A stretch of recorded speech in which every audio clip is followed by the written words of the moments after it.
Your grandfather's orchard wasn't just about growing fruit. It was about growing the right fruit. Because, believe it or not, there are 20 fruit trees that once filled American backyards, but are now completely banned from your backyard. Some will shock you. Others might already be growing in your neighbor's yard without them even knowing it. The reasons why might change how you think about gardening forever. Number 20. White Mulberry Trees. We're starting with the tree that fooled entire neighborhoods across America. Back in the 1960s, white mulberry seemed like the perfect suburban tree. Fast-growing, drought-tolerant, and producing sweet berries that kids loved climbing up to pick during hot summer afternoons. These Asian imports were planted by the thousands in new suburban developments from California to New York. But white mulberry had a hidden agenda that nobody saw coming.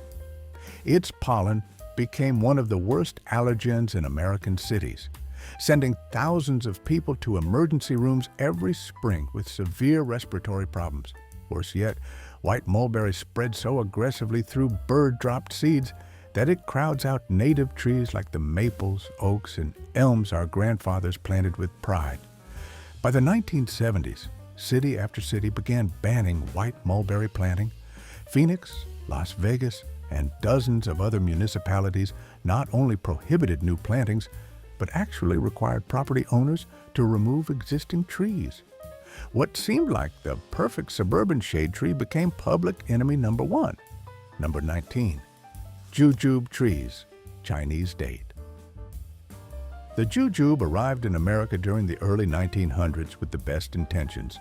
This drought-tolerant tree from China produced sweet, chewy fruits that tasted like a cross between dates and apples.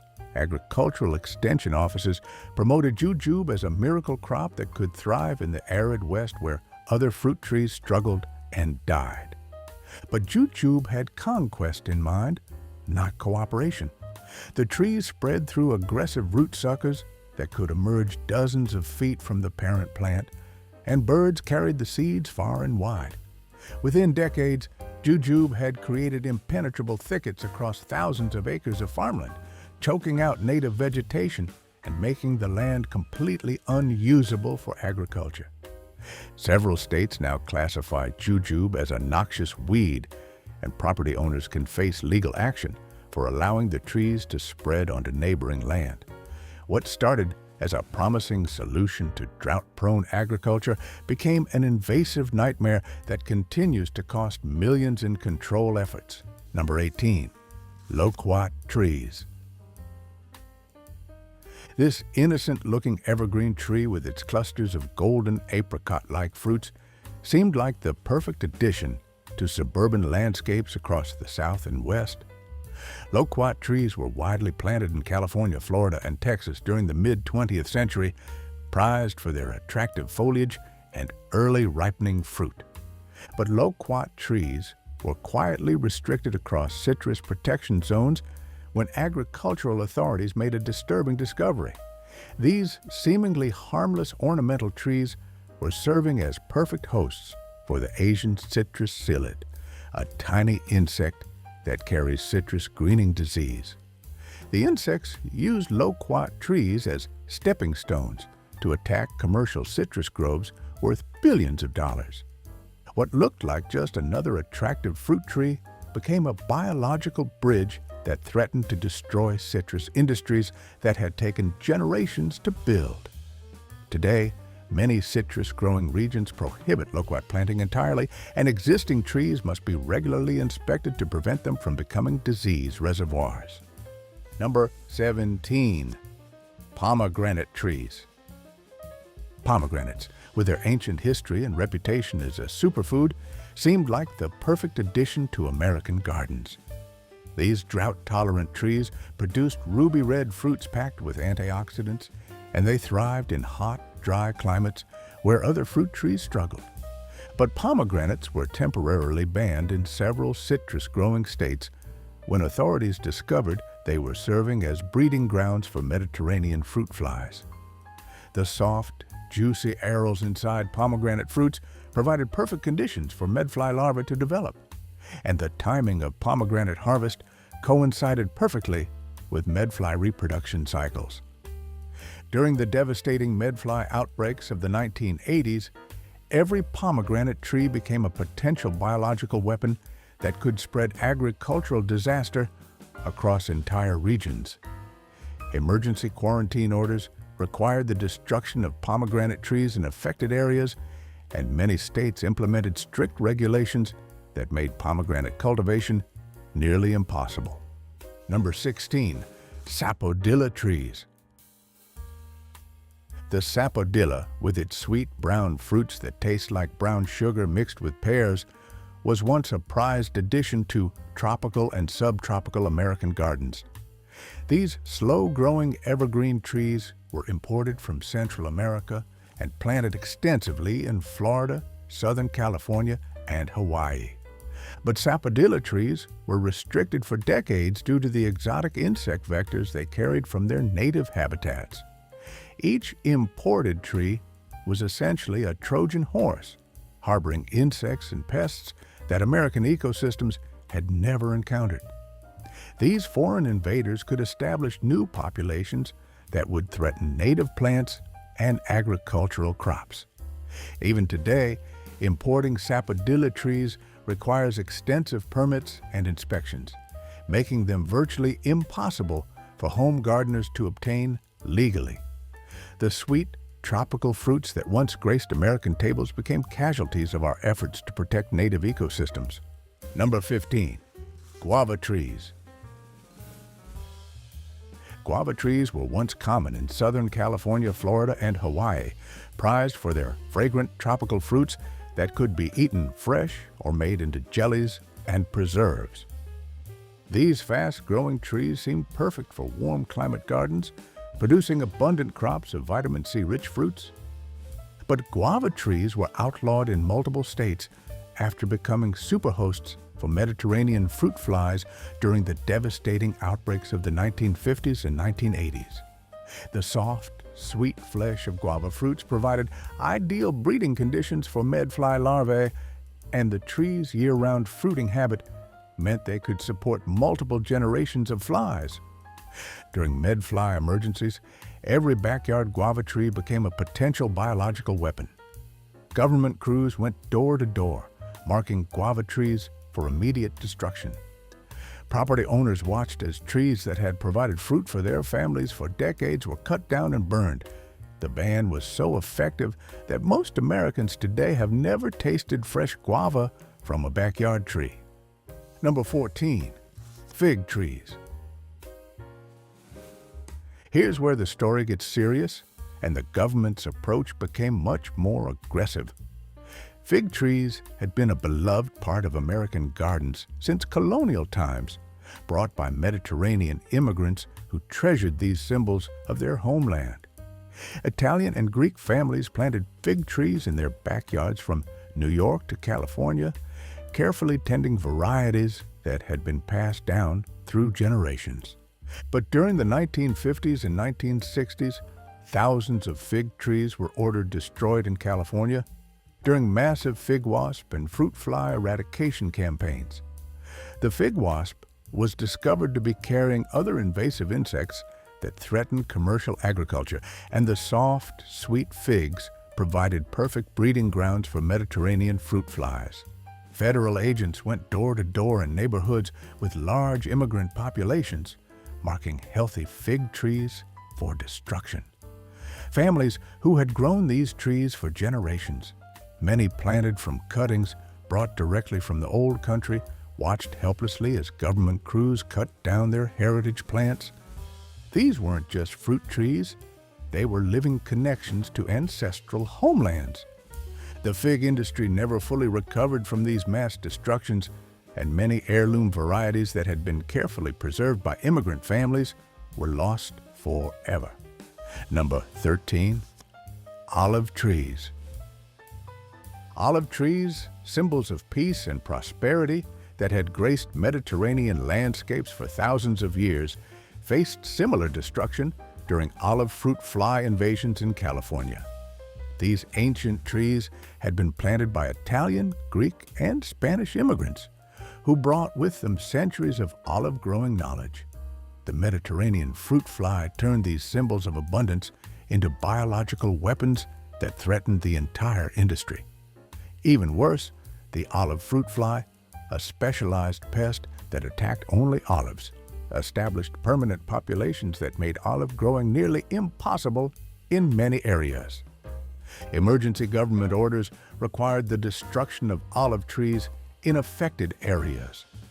Entire groves that had been producing for decades were wiped out under federal quarantine regulations. Ancient trees that had survived droughts and floods were cut down and burned to prevent the spread of invasive pests. Many family olive groves that had been passed down through generations were lost in a matter of weeks. Number 12, avocado trees. Avocado trees face some of the most dramatic destruction campaigns in American agricultural history. These weren't just backyard trees. They represented billions of dollars in agricultural value and had become central to California's agricultural identity. But avocado trees were banned and burned in multiple regions due to laurel wilt disease and invasive seed-boring beetles that could collapse the entire industry overnight. Laurel wilt, spread by the red bay ambrosia beetle, could kill mature avocado trees within weeks of infection, and there was no known cure. Government crews destroyed thousands of avocado trees, including century-old specimens that had been planted by the industry's pioneers. The famous Hass avocado was nearly wiped out during these eradication campaigns when the original mother tree and many of its offspring were threatened with destruction. Property owners faced hefty fines for harboring infected trees, and entire neighborhoods were placed under quarantine. Many small family groves that had provided supplemental income for decades were completely eliminated. Number 11, banana plants.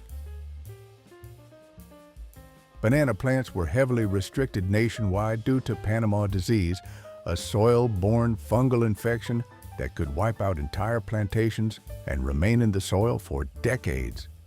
This wasn't just a tropical problem. Banana plants were popular in greenhouses and warm climate gardens across America. The disease that had already devastated commercial banana production in Central America made even backyard plants too dangerous to allow. Panama disease could spread through contaminated soil, tools, and even on the shoes of people walking through infected areas.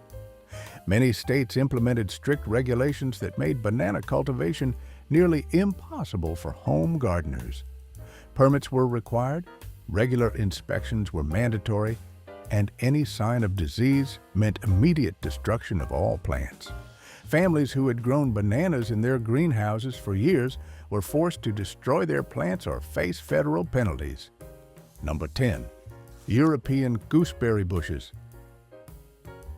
European gooseberries were banned across most of America for nearly 50 years in one of the most comprehensive plant prohibition campaigns in American history. These tart, vitamin C-rich berries had been a backyard staple since colonial times, perfect for pies, jams, and fresh eating. But gooseberries served as alternate hosts for white pine blister rust, a fungal disease that was devastating America's timber industry. The federal government launched one of the most aggressive plant eradication campaigns in American history, making it illegal to grow, sell, or transport gooseberries in areas where white pines were economically important. Families were forced to destroy gooseberry bushes that had been producing fruit for decades. Agricultural agents would inspect properties and issue destruction orders for any ribes plants they found. The penalties for non-compliance were severe, including heavy fines and potential criminal charges. The ban was so thorough and lasted so long that most Americans forgot gooseberries existed as food crops. An entire generation grew up without ever tasting these nutritious berries, and the knowledge of how to grow them was nearly lost. Number 9, black currant bushes. Black currants suffered an even worse fate than gooseberries. banned as part of the same white pine blister rust eradication program, but targeted more aggressively because they were considered the primary host for the disease. These intensely flavored berries, with their unique musky taste and incredibly high vitamin C content, had been prized by European immigrants. The prohibition was more complete than the gooseberry ban because black currants were seen as the greater threat. Entire industries built around black currant cultivation were wiped out by federal order. Commercial growers who had invested years in developing their operations were forced to destroy their entire crops. European immigrants watched in horror as agents destroyed bushes that represented direct connections to their homelands. Many varieties that had been carefully preserved and passed down through families were lost forever. The ban lasted so long that black currants disappeared from American cuisine entirely, unlike in Europe, where they remained popular. Number 8. Sweet cherry trees. Sweet cherry trees were destroyed en masse during West X disease campaigns that swept through the western states in the 1950s and 1960s.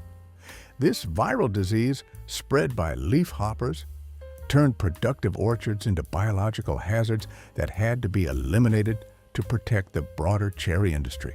The disease was particularly devastating because it could remain dormant in trees for years before symptoms appeared. Once symptoms developed, the trees were doomed and there was no treatment or cure. Thousands of healthy sweet cherry trees were cut down as preventive measures, including heritage varieties that had been grafted and passed down through farming families for generations. The Bing cherry was nearly lost during these campaigns when many of the original trees were destroyed. Family orchards that had been producing for decades were completely eliminated overnight. The sweet cherries that had filled American fruit bowls every summer became casualties in the war against plant diseases. Number 7. Sour cherry trees. Sour cherry trees faced the same destruction orders for the same West X virus that threatened sweet cherries. But their loss was perhaps even more culturally significant. These tart cherries were the backbone of American pie-making tradition, and virtually every farm had at least one sour cherry tree for baking purposes. The Montmorency cherry, America's most popular sour variety, was nearly driven to extinction during the eradication campaigns. Entire regions that had specialized in sour cherry production for generations lost their agricultural identity when government crews systematically eliminated trees. The impact on American food culture was profound. Sour cherries were essential for traditional American desserts, cherry pie, cherry cobbler, and cherry preserves that had been staples since colonial times. When the trees were destroyed, many families lost not just fruit, but connections to culinary traditions passed down through generations. Number 6. Apricot trees. Apricot trees were wiped out by quarantine zones during the plumpox virus panic that swept through American stone fruit regions in the 1990s and 2000s. This European disease threatened stone fruit production across America, and the government response was to create massive quarantine zones where all susceptible trees were destroyed. The virus could spread through aphids and infected plant material, and there was no way to treat infected trees. Once plum pox was detected in an area, every apricot, plum, and peach tree within miles had to be destroyed to prevent further spread. Apricot trees were particularly vulnerable because they bloomed early when aphid populations were building. Even healthy trees that showed no symptoms were destroyed simply for being in quarantine zones. The early summer fruits that had been a backyard staple since colonial times became too dangerous to grow in many regions. Number 5. Nectarine trees. Nectarine trees suffered the same fate as apricots.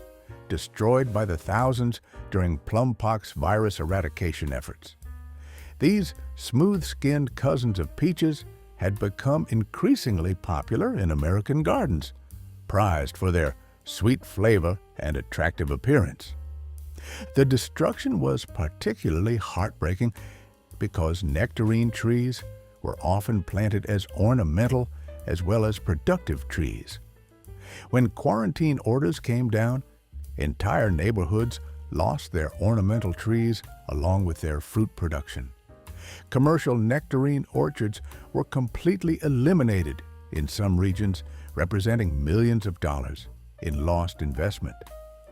The smooth-skinned fruits that had become summer favorites became collateral damage in the fight to protect American stone fruit production. Number 4, European plum trees. European plum varieties were at the epicenter of the plumpox catastrophe, and their destruction was more extensive than any other stone fruit. These trees, brought to America by German, Italian, and Eastern European immigrants, represented centuries of careful selection and cultivation. Tens of thousands of trees were destroyed as government agencies tried to contain a disease that could devastate the entire stone fruit industry. Ancient varieties that had been grown in America for centuries were lost forever in the mass destruction campaigns. The purple and yellow plums that had been backyard staples were sacrificed to protect commercial agriculture. The emotional impact on immigrant communities was devastating. Families watched as trees planted by their grandparents, often grown from pits brought directly from Europe, were cut down and burned. These trees represented more than fruit production. They were symbols of successful immigration and adaptation to American life.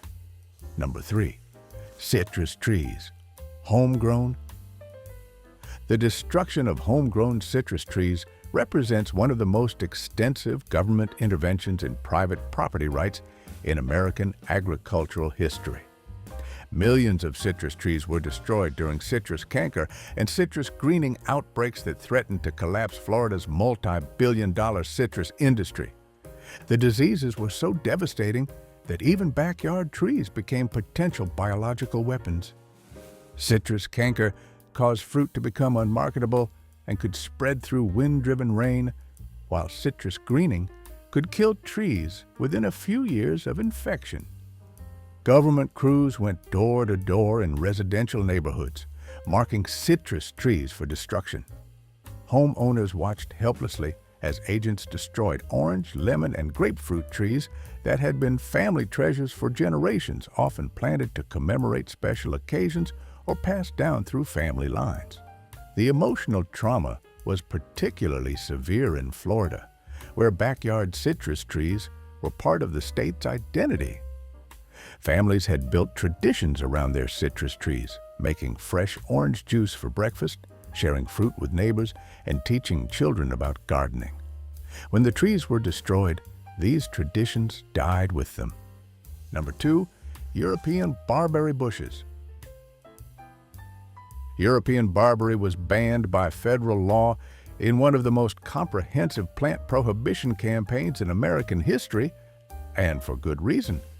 This seemingly innocent shrub with its tart red berries threatened the entire U.S. food supply. The discovery that barberry served as an alternate host for wheat stem rust led to a nationwide eradication campaign that lasted for decades. Wheat stem rust had caused famines throughout human history, and the disease required 2 different host plants to complete its life cycle: wheat and barberry. By eliminating barberry, scientists believed they could break the disease cycle and protect American grain production. The government launched a massive eradication campaign that made it illegal to grow, sell, or transport barberry bushes in wheat-growing regions, which covered most of the continental United States. Agricultural agents conducted systematic searches, marking barberry bushes for destruction wherever they found them. Property owners faced federal penalties for harboring these enemy plants, and the campaign took on the characteristics of a wartime operation. The berries themselves were prized for their intense tartness and high vitamin C content, perfect for jellies and traditional Persian cooking.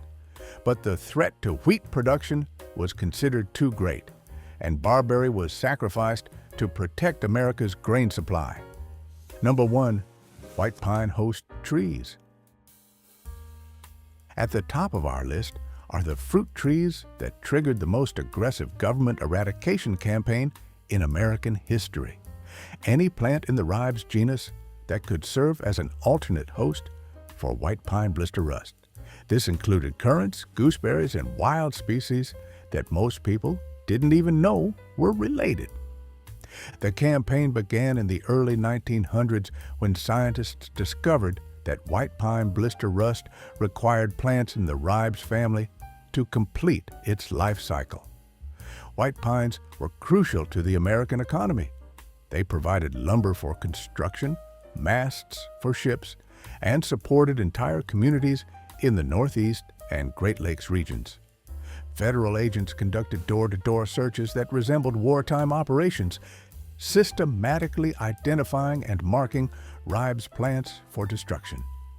The campaign was so thorough that it included wild species growing in forests, ornamental plants in city parks, and fruit-bearing bushes in suburban gardens. These 20 banned fruit trees tell the story of how America learned that not all plants make good neighbors. From innocent ornamentals hiding deadly secrets to heritage varieties sacrificed for agricultural security, each ban changed how we think about what belongs in our backyards. Hit that subscribe button to discover more forgotten secrets from America's agricultural past, and check out the next video on your screen about the vegetables that vanished from American gardens